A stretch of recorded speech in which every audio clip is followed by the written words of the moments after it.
Buen día, mi nombre es Iris Guadalupe Erechiga Robles. Soy alumna de la carrera de médico cirujano y partero del Centro Universitario de la Costa.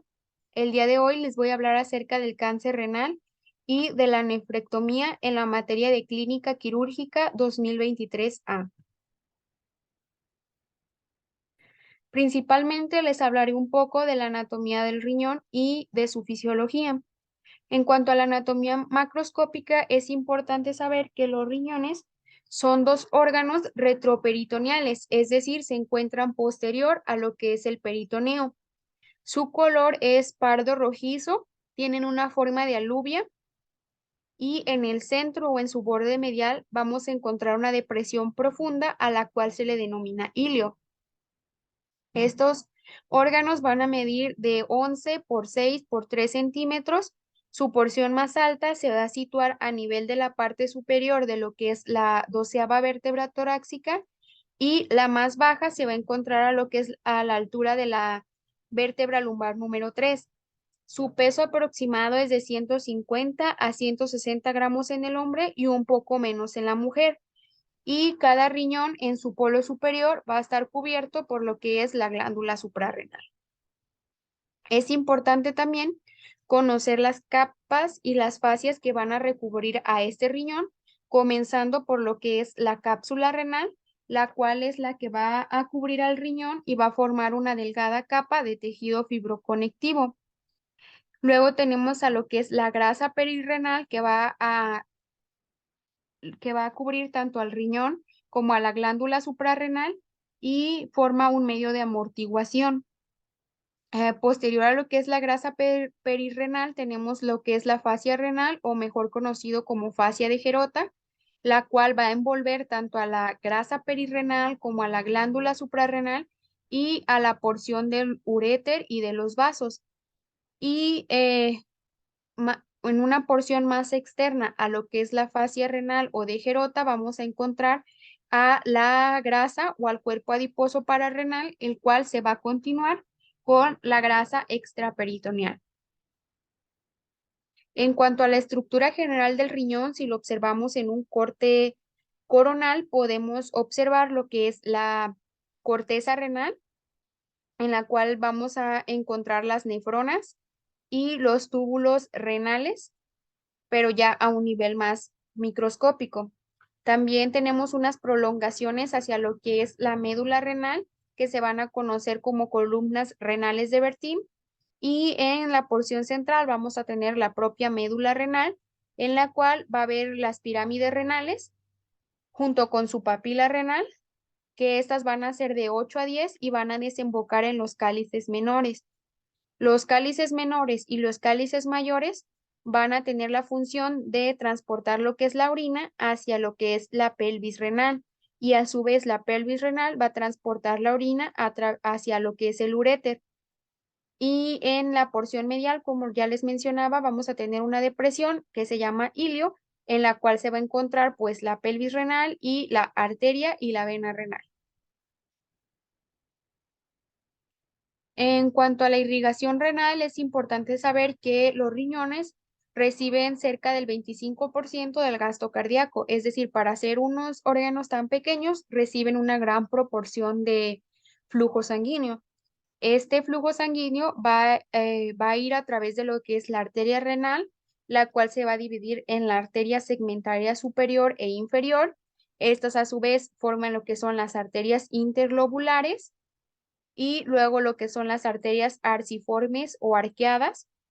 Posteriormente se forman las arterias interlobulillares, que van a dar origen a las arterias aferentes. Esta arteria aferente forma lo que es el capilar glomerular y al salir de él forma la arteria eferente, que a su vez llega a formar lo que son los capilares peritubulares.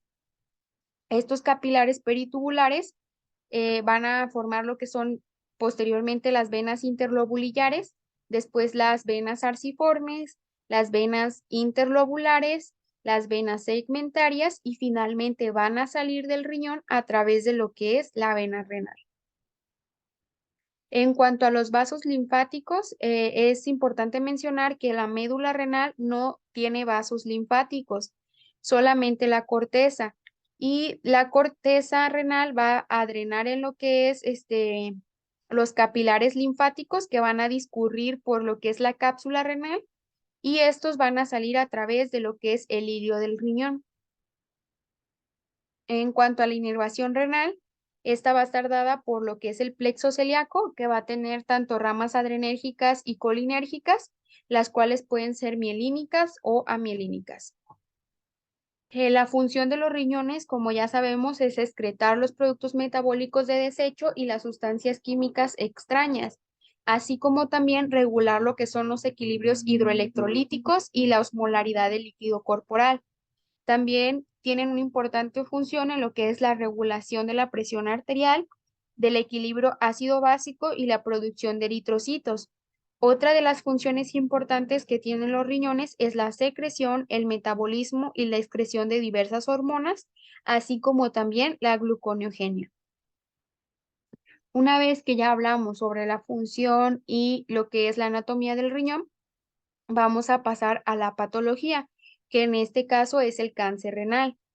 El adenocarcinoma renal es un tumor maligno del epitelio renal que se va a poder originar de cualquier componente de la nefrona. Este adenocarcinoma es el tipo más común de cáncer de riñón y constituye casi el 85% de los tumores renales cancerosos primarios. Representa del 2 al 3% de todas las neoplasias del adulto. Suele aparecer entre la sexta y la octava década de vida y se menciona que es más frecuente en hombres respecto de las mujeres.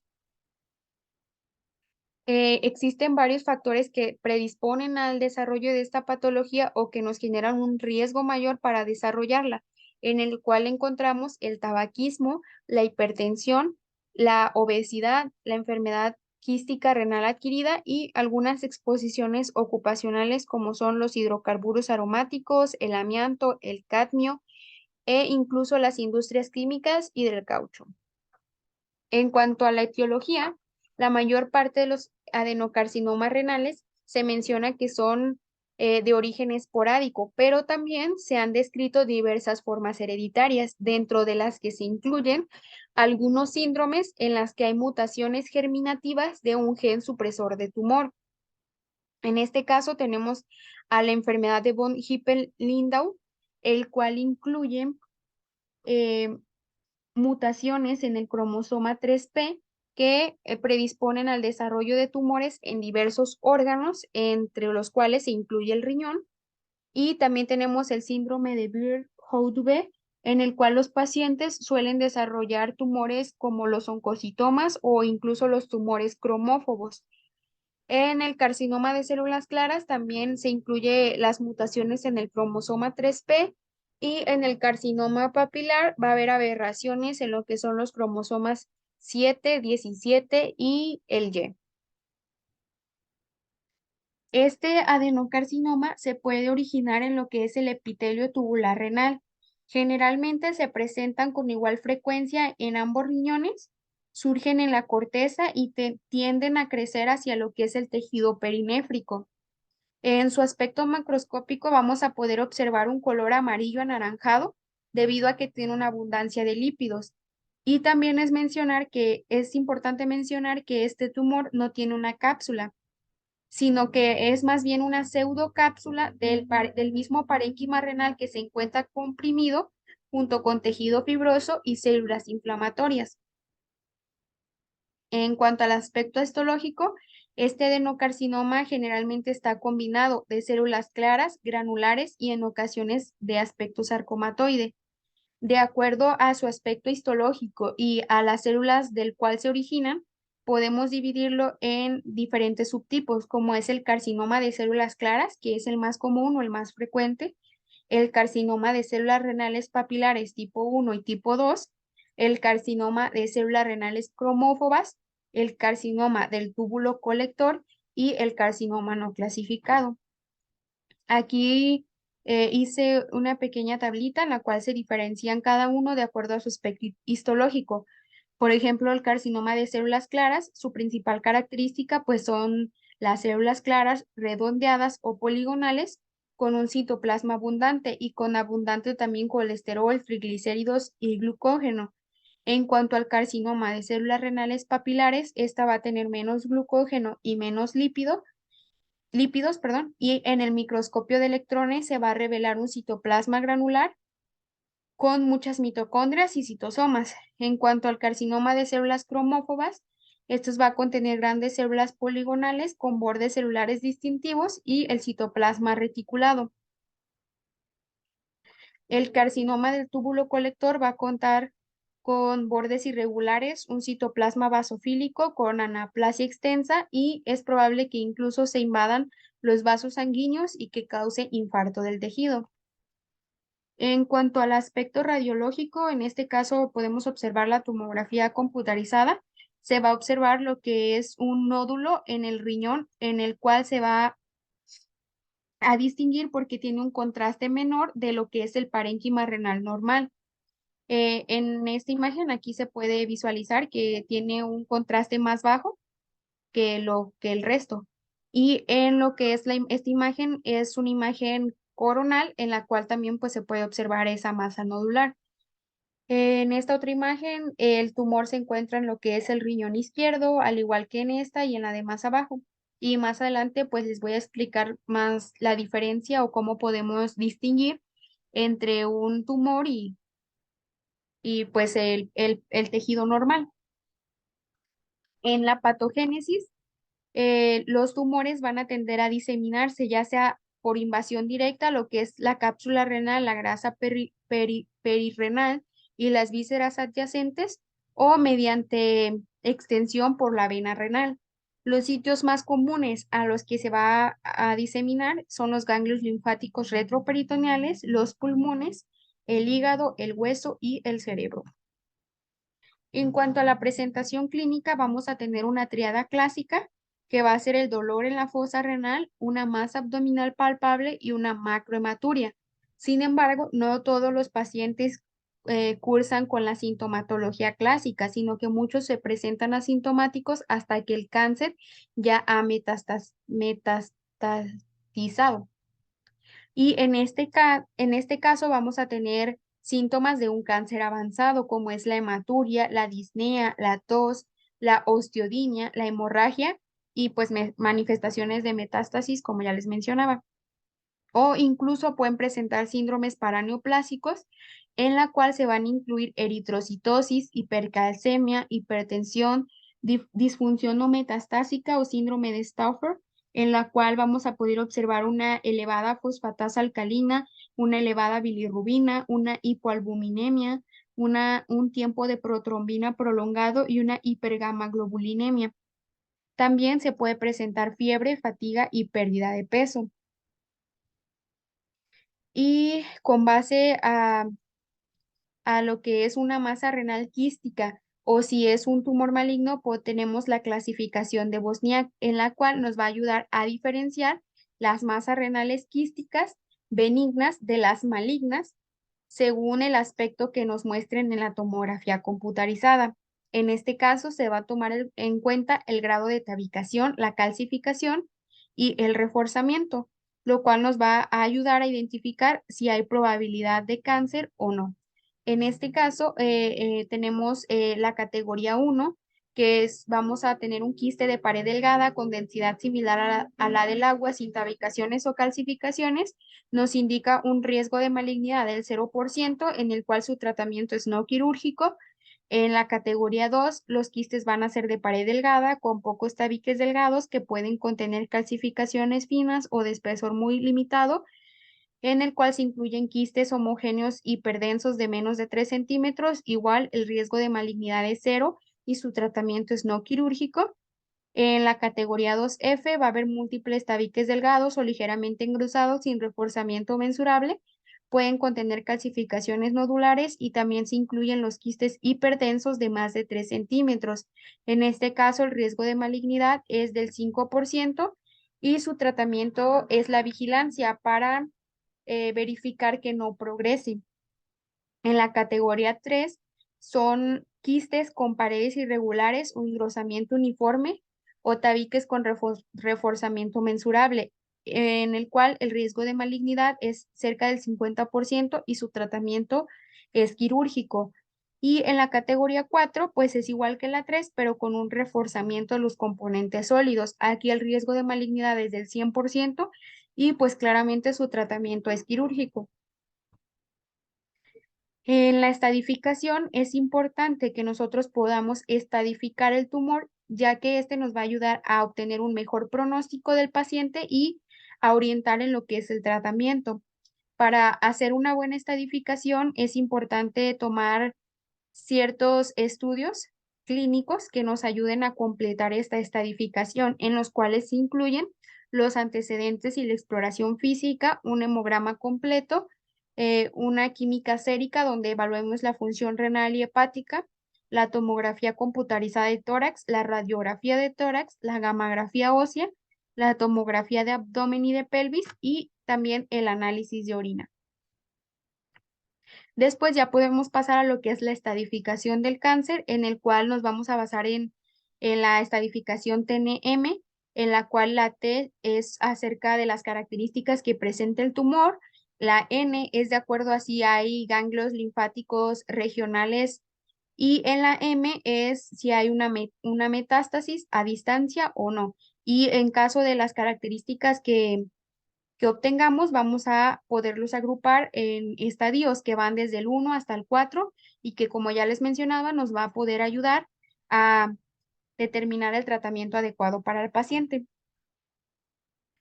Los patólogos estadounidenses suelen utilizar una graduación del tumor que se llama graduación de Fuhrman, el cual se va a basar en el tamaño nucleolar, la irregularidad y la prominencia nucleolar.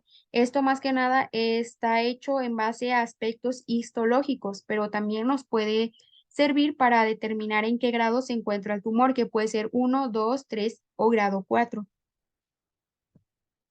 Y bueno, para el diagnóstico es importante también tener en cuenta las complicaciones que esta patología puede generar, que es una oclusión de la vena renal o de la vena cava inferior, debido a que esta patología suele generar trombos a nivel de esta vena.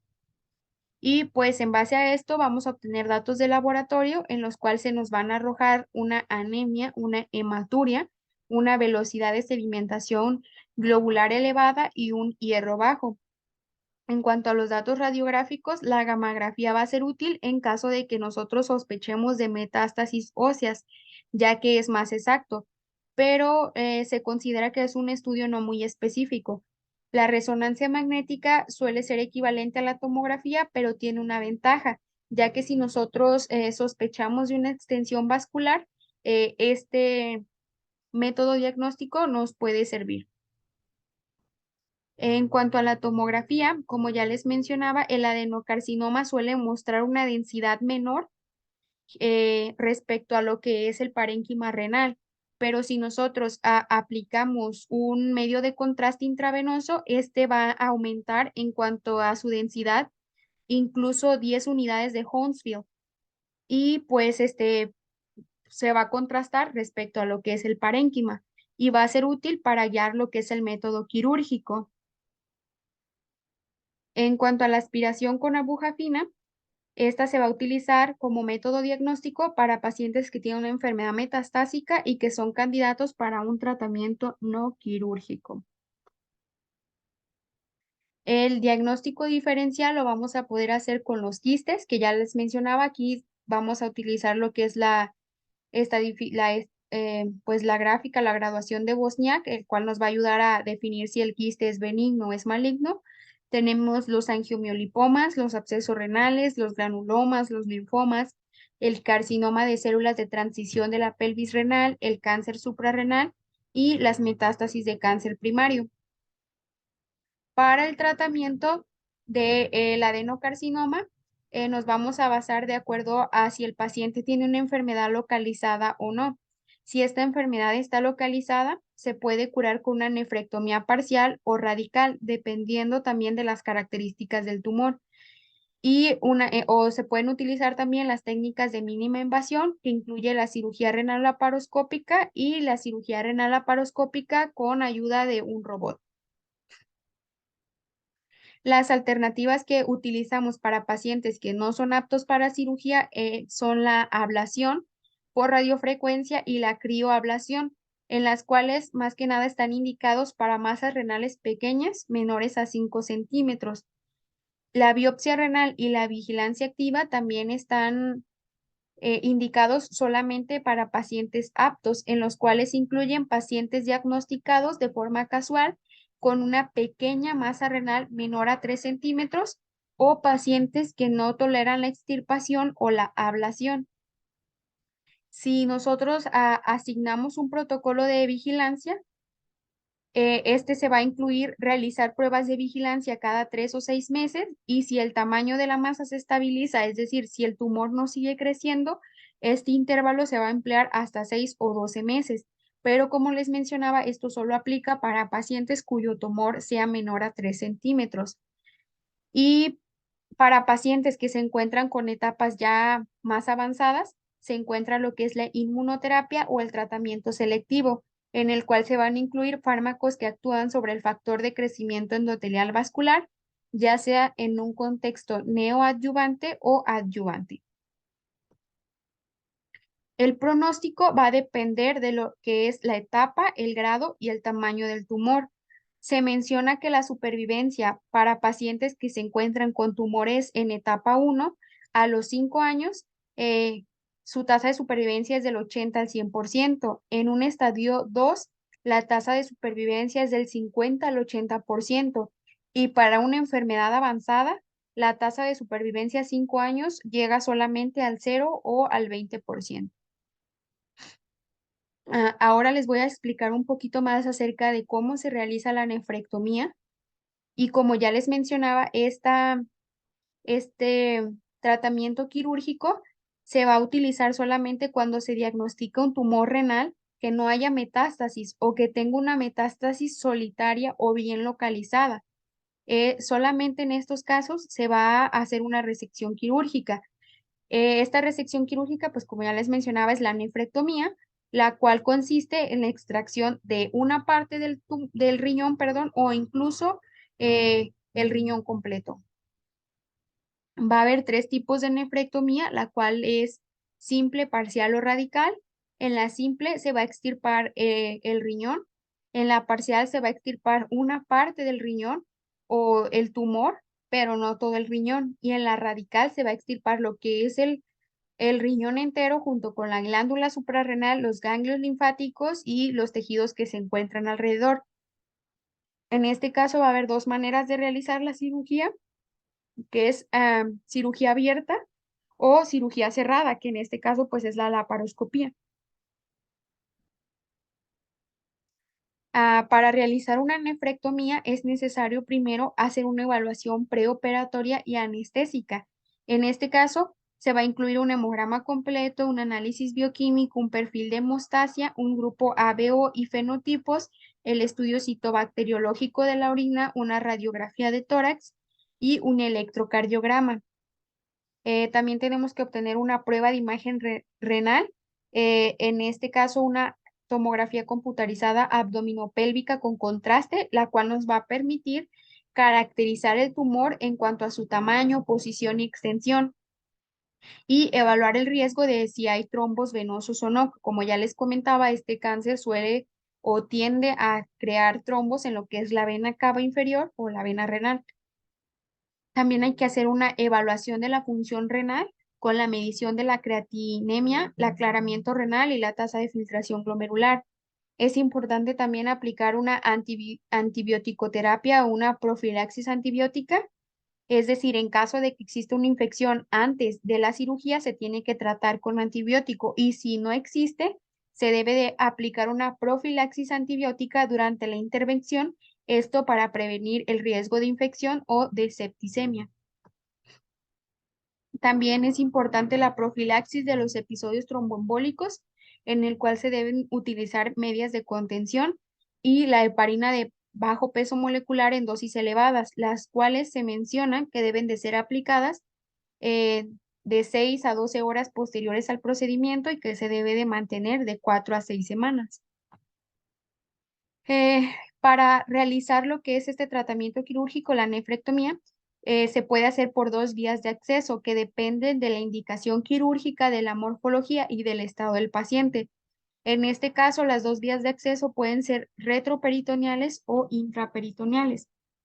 Las retroperitoneales nos permiten un acceso más directo y se utilizan frecuentemente las lumbotomías anterolaterales. Sin embargo, pues también se puede utilizar la lumbotomía dorsal, pero es un poco menos frecuente. En cuanto a las lumbotomías anterolaterales, son, como ya les mencionaba, las más utilizadas. Se realizan a lo que es a nivel del flanco a través de una incisión subcostal, supracostal o transcostal. Y en las vías intraperitoneales, estas son más laboriosas y sus indicaciones son más escasas, pero cuando se realiza, pues se realiza mediante una incisión que se suele hacer a dos traveses de dedo bajo el reborde costal y según una línea subcostal se puede prolongar en forma de una V invertida.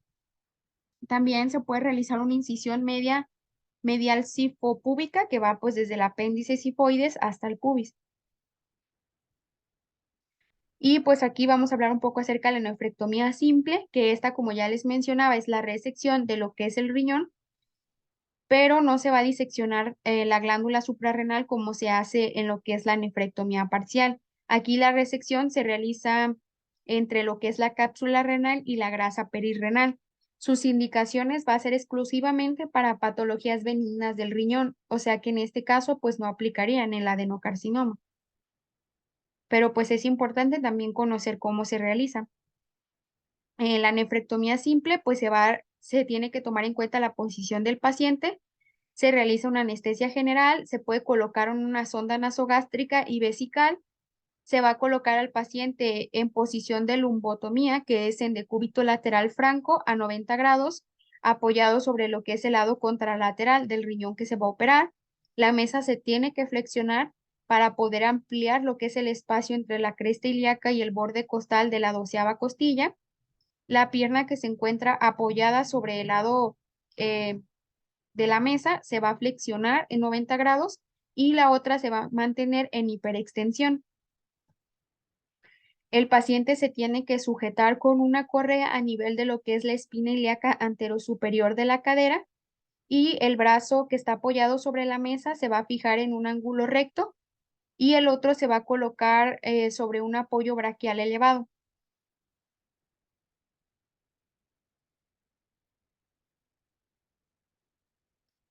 La incisión se va a realizar a nivel de la 11ª o 12ª costilla o a nivel del 11º espacio intercostal, siguiendo una línea descendente hacia lo que es la pared anterolateral del abdomen, como podemos ver en la imagen de aquí de arriba. Y se va a disecar con el bisturí lo que son los músculos abdominales posterior a que se haga la incisión. Una vez que se disecaron lo que son los músculos abdominales, vamos a llegar a lo que es la celda renal, que se va a mostrar como podemos ver en la imagen inferior izquierda, en la que vamos a observarla cerrada y ligeramente abombada. Vamos a tener que hacer una incisión en la fascia de Zuckerhand, que es posterior a lo que es la fascia de Gerota, que corresponde pues a la hoja posterior de esta celda. Y así vamos a poder acceder a lo que es la grasa perirrenal que les explicaba anteriormente, en lo que es la anatomía del riñón. Posteriormente vamos a hacer una movilización del riñón, en la cual se va a traccionar la pieza, la cual va a permitir una disección minuciosa de su cara anterior.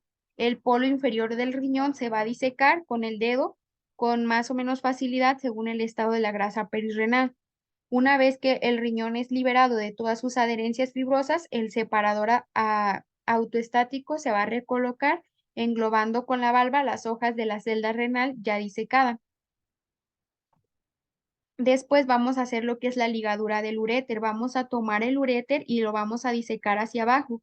Lo vamos a ligar con un hilo absorbible y después lo vamos a seccionar, como podemos ver aquí en la imagen inferior.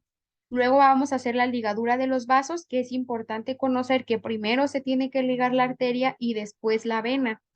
Pero para ligar la vena y la arteria, se utilizan lo que son los clips o incluso los hilos reabsorbibles. Como les mencionaba, primero se liga y se corta la arteria y posteriormente se liga y se corta lo que es la vena. Y luego va a hacer la liberación del riñón y el drenaje. Una vez que se ha seccionado el pedículo vascular y el uréter, se va a extraer el riñón de su celda y se va a realizar una hemostasia cuidadosa. Después se hace un lavado con suero fisiológico y se va a drenar lo que es la celda. Para el cierre, es dependiendo de cómo se haya hecho la incisión, si fue una incisión retroperitoneal o intraperitoneal, pues se hace un cierre torácico o abdominal.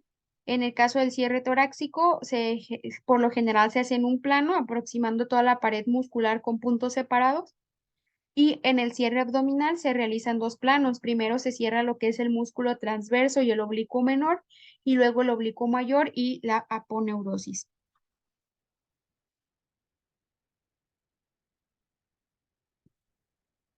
Y posteriormente, pues vamos a pasar a lo que es la nefrectomía radical, que en esta, como ya les mencionaba, se va a extraer todo el riñón en monobloque junto con la grasa peritoneal suprarrenal, perdón, junto con la grasa peritoneal, con la glándula suprarrenal, junto con la fascia de Gerota y de los ganglios linfáticos que se encuentren adyacentes, y también junto con los grandes vasos. No, perdón. Se va a extraer lo que son los ganglios linfáticos regionales que dependen de los grandes vasos. Y las indicaciones para realizar esta nefrectomía radical es pues el cáncer de riñón, pero que esté diagnosticado con pruebas de imagen y histología en biopsia renal. Aquí pues tenemos que hacer la elección de la técnica quirúrgica, que existen varios accesos, como ya les mencionaba, es retroperitoneal o intraperitoneal. La más común o la más utilizada es la vía anterior intraperitoneal con la incisión subcostal homolateral que se prolonga en una V invertida, como les comentaba anteriormente y se puede observar aquí en esta imagen.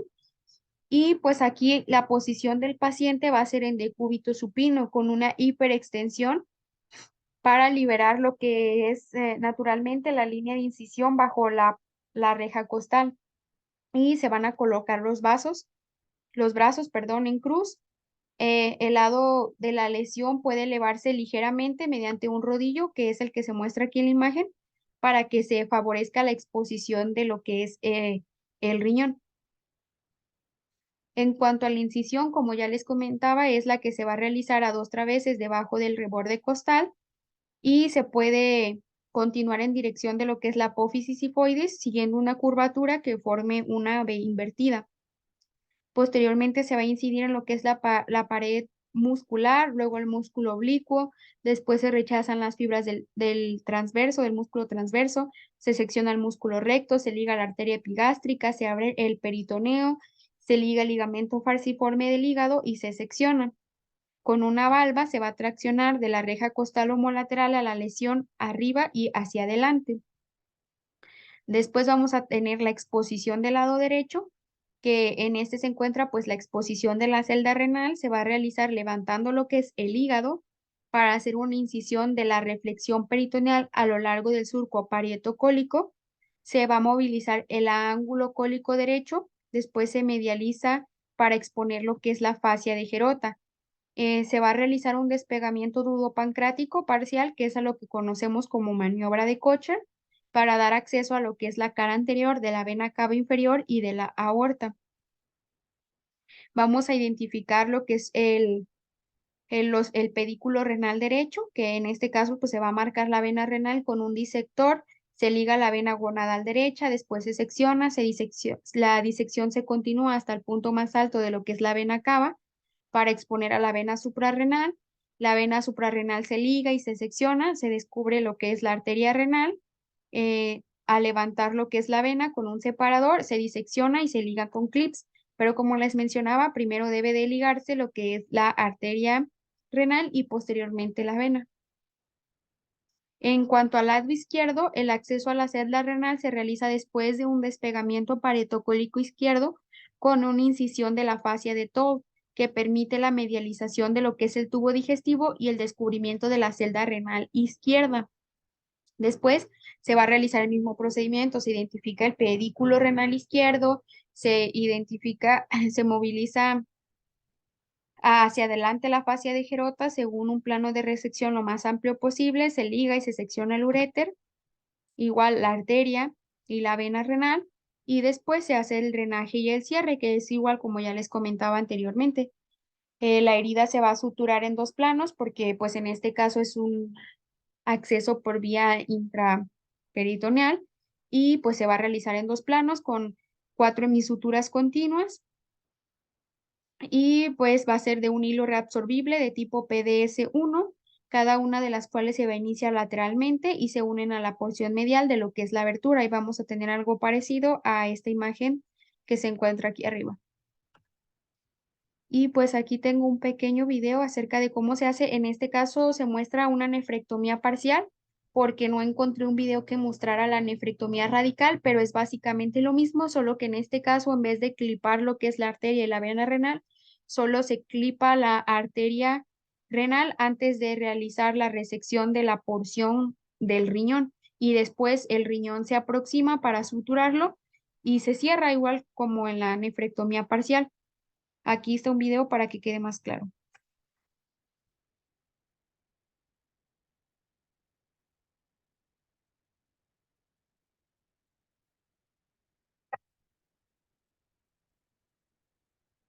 Aquí está separando lo que son los músculos.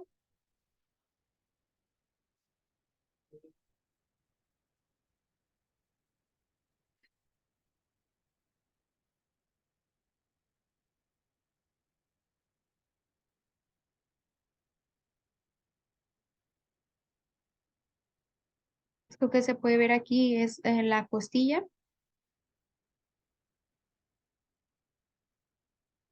y está accediendo a la grasa perirrenal y ahí encontramos el riñón. Está haciendo la resección del tumor.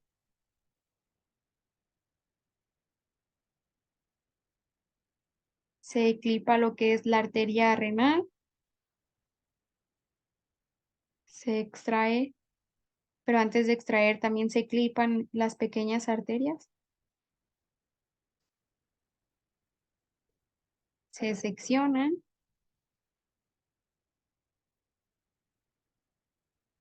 Se extrae lo que es el tumor y pues posteriormente se suturan.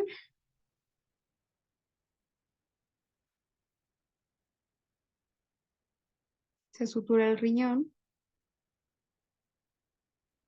y se hace el cierre bueno, reinicia lo que es la circulación y ya se vuelve a cerrar lo que es el riñón.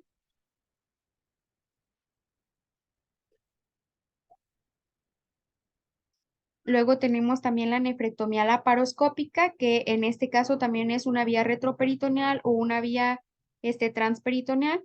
En la vía retroperitoneal, sus ventajas es que tienen un control iliar y el tiempo quirúrgico es más rápido. Y en este caso se va a recomendar para pacientes obesos y o para aquellos con cirugías abdominales previas. Aquí los pasos, pues, es colocar al paciente y a los cirujanos. La posición va a ser en lumbotomía clásica, 90 grados, con las mismas precauciones que en la vía transperitoneal y como ya les había mencionado al inicio, y los cirujanos se suelen situar en lo que es a la espalda del paciente. Aquí vamos a tener varios accesos a lo que es el retroperitoneo. Se va a hacer una pequeña incisión de 1 a 2 centímetros en la punta de lo que es la 12ª costilla, con una disección digital del espacio retroperitoneal entre lo que es el psoas y la cara posterior de la fascia de Gerota. Se va a insertar un balón de dilatación, lo cual vamos a poder hinchar hasta 800 cc de dióxido de carbono. Después de esto se va a introducir el laparoscopio dentro del mismo balón para comprobar que hay una adecuada creación del espacio. Se va a retirar el balón y una vez que pues ya tenemos el acceso de lo que es el laparoscopio, se van a introducir lo que son los trócares y en este caso se van a introducir tres, que va a ser un trócar de 10 milímetros a través de la incisión que ya habíamos realizado, en el cual introdujimos lo que fue el laparoscopio. ahí se va a colocar lo que es el trocar de 10 milímetros y se va a insuflar el retroperitoneo a 15 milímetros de mercurio y los otros dos trócares que se van a, que se van a introducir va a ser uno de 10 milímetros y otro de 12. En el borde lateral del músculo erector, por debajo de la 12ª costilla, se va a colocar uno de los trócares y el otro se va a colocar en las líneas axilares medias y anterior por encima de lo que es la cresta ilíaca, que es lo que podemos ver aquí en la imagen superior izquierda. Generalmente la instrumentista es la que se encarga del trócar que está por encima de la cresta ilíaca. La mano derecha del cirujano se coloca en el trócar que se encuentra cerca del borde lateral del músculo erector y el de la mano derecha es el que se encuentra en la incisión. El acceso al ilio, pues se va a hacer mediante una incisión de la fascia de Gerota en contacto con el psoas. Se accede y se diseca y se clipa lo que es la arteria renal, luego la vena y tanto la vena como la arteria se disecan y se ligan con clips. Después se hace una disección suprailiar que se hace siguiendo la musculatura retroperitoneal, se secciona el uréter y los vasos gonadales y se hace la exéresis de la pieza en bolsa. En este caso se mete una bolsa a través de lo que es el laparoscopio y se extrae el tumor mediante esa bolsa. En la vía transperitoneal, esta va a ser pues por un acceso anterior y se va a hacer para pacientes que han sufrido una cirugía retroperitoneal, para tumores grandes o para nefrectomía radical laparoscópica citorreductora en pacientes que tienen metástasis o también para nefrectomías parciales de donante vivo o cuando se vaya a utilizar la ayuda de robot o dispositivos con mano asistida. Aquí pues igual la colocación del paciente también es en lumbotomía clásica. El cirujano se va a localizar de pie frente al abdomen del paciente. En este caso no va a ser por detrás, sino por enfrente.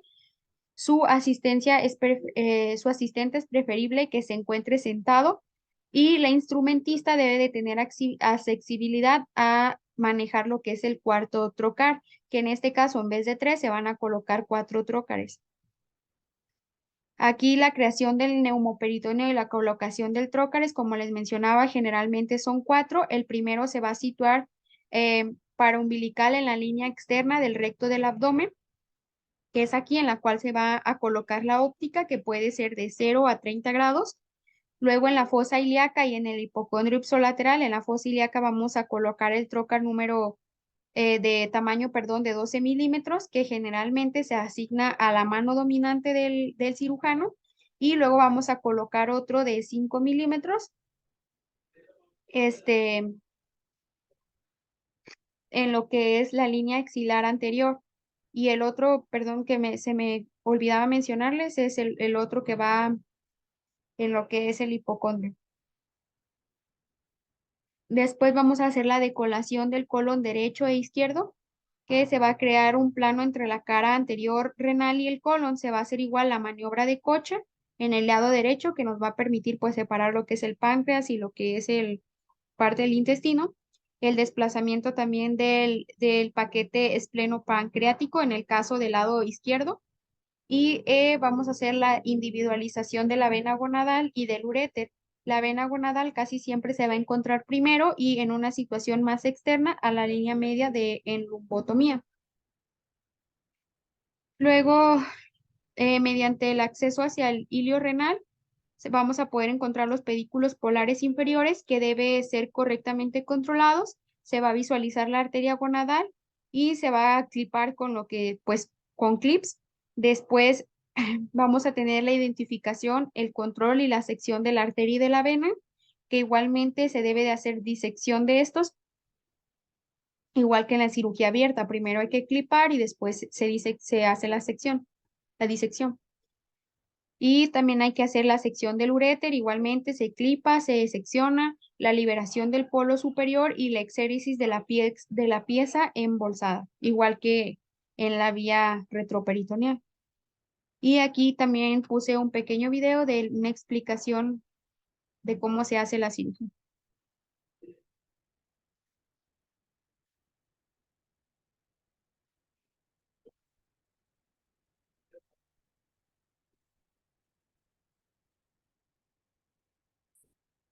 Ahí se muestra la ubicación de la masa renal.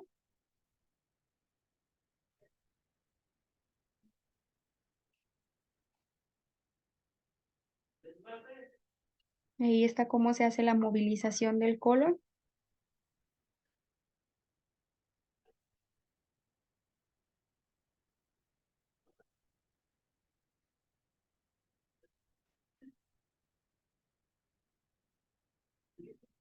La sección del ligamento frenocólico izquierdo. En este caso se está realizando una nefrectomía izquierda, por eso también se menciona la movilización del vaso, del ligamento espleno-renal que les mencionaba hace ratito, la liberación de lo que es el mesocolon,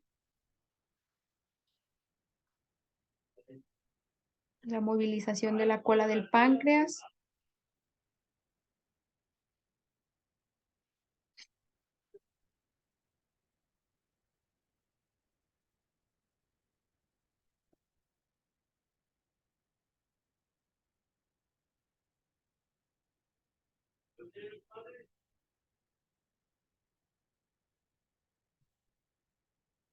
Y se ve la glándula suprarrenal.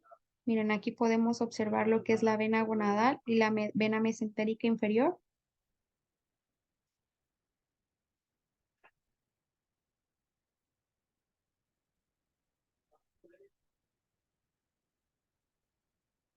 Aquí está la vena gonadal, se clipa. Después de que se hace el clipaje, se disecciona.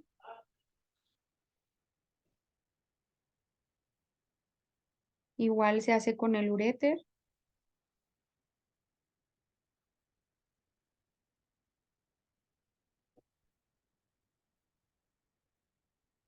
Se va a hacer lo que es la disección del pedículo renal.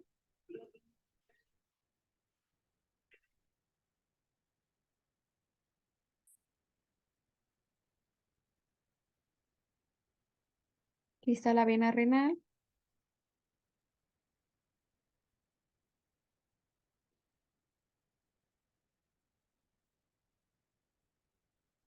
Y aquí de este lado está la arteria.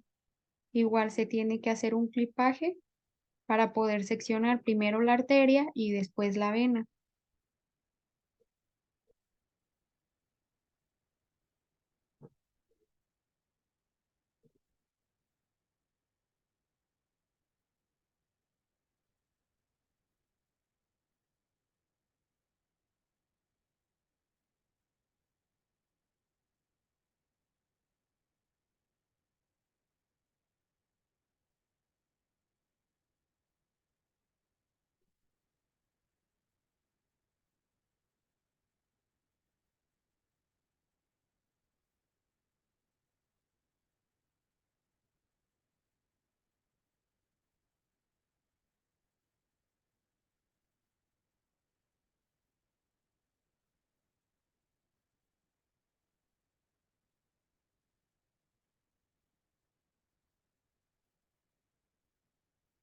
Aquí la vena renal no la cliparon, sino que hicieron una endoguía.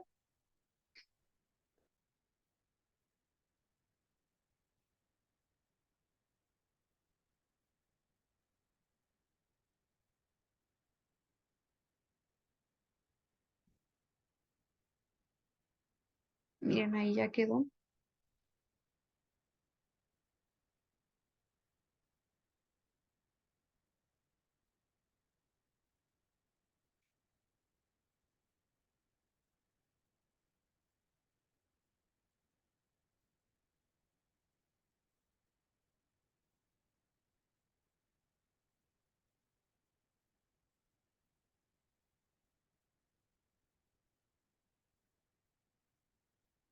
Ya que se liberó lo que es el riñón junto con el tumor. Ahí se muestra cómo estaban colocados los trócares y cómo se extrajo la pieza quirúrgica.